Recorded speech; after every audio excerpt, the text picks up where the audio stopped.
Bismillahirrahmanirrahim. Assalamualaikum warahmatullahi wabarakatuh. Perkenalkan, nama saya Esrafa dengan NIM 220209500035 dari kelas PTIKA. Baik, di sini saya akan menjelaskan materi mengenai switching dan multiplexing. Multiplexing adalah teknik menggabungkan beberapa sinyal untuk dikirimkan secara bersamaan pada suatu kanal atau transmisi, di mana perangkat yang melakukan multiplexing disebut multiplexer atau disebut juga dengan istilah transceiver atau MUX. Teknik multiplexing ada beberapa cara. Yang pertama, multiplexing dengan cara menata setiap informasi, suara, percakapan, atau pelanggan. Demikian rupa sehingga menempatkan suatu analokasi frekuensi selebar 4 kHz. Teknik ini bernama frekuensi division multiplexing, sehingga Indonesia tahun 90-an pada jaringan telepon analog dan satelit. Pada tahun 2000, ide besar VDM digunakan dalam teknologi saluran pelanggan digital yang dikenal dengan modem ADSL, Asymmetric Digital Subbreaker Loop.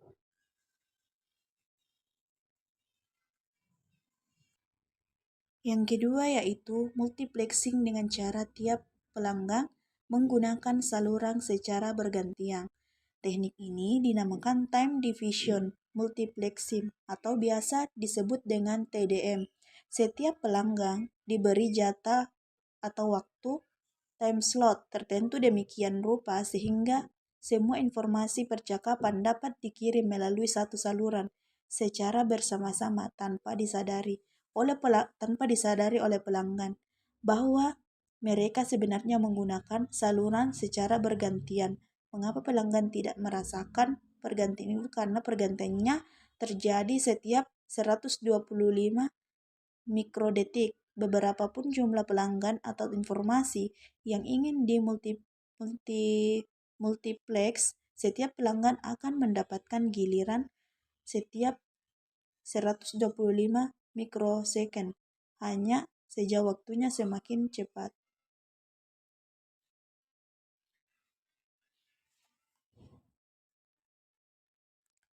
Switching merupakan suatu sistem kontrol pergantian, pengadaan, pengubahan, atau pemindahan secara elektronik. Teknik switching ini sendiri biasanya digunakan untuk memaksimalkan penggunaan bandwidth atau saluran biaya, baik data maupun suara. Jika nantinya proses saluran tersebut tidak diatur melalui switching, maka data suara akan terus dikirimkan walaupun sudah tidak terpakai lagi. Hal ini mungkin akan sangat berbahaya, terutama bagi saluran berbayar.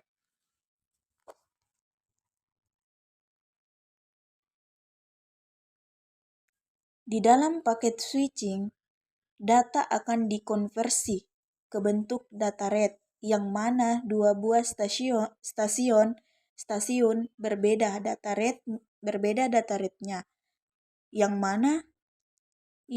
dimana saling berhubungan dan tukar informasi. Apabila suatu jaringan mulai padat, akan dilakukan pemblokiran pada paket atau call yang akan diterima. Jika beban menurun, maka call akan diizinkan masuk. Dari dua cara switching tersebut, latar switching bekerja dengan baik pada komunikasi berupa telepon atau suara, karena sebagian waktu dipakai untuk pihak seperti telepon antara dua orang yang berbicara secara bergantian.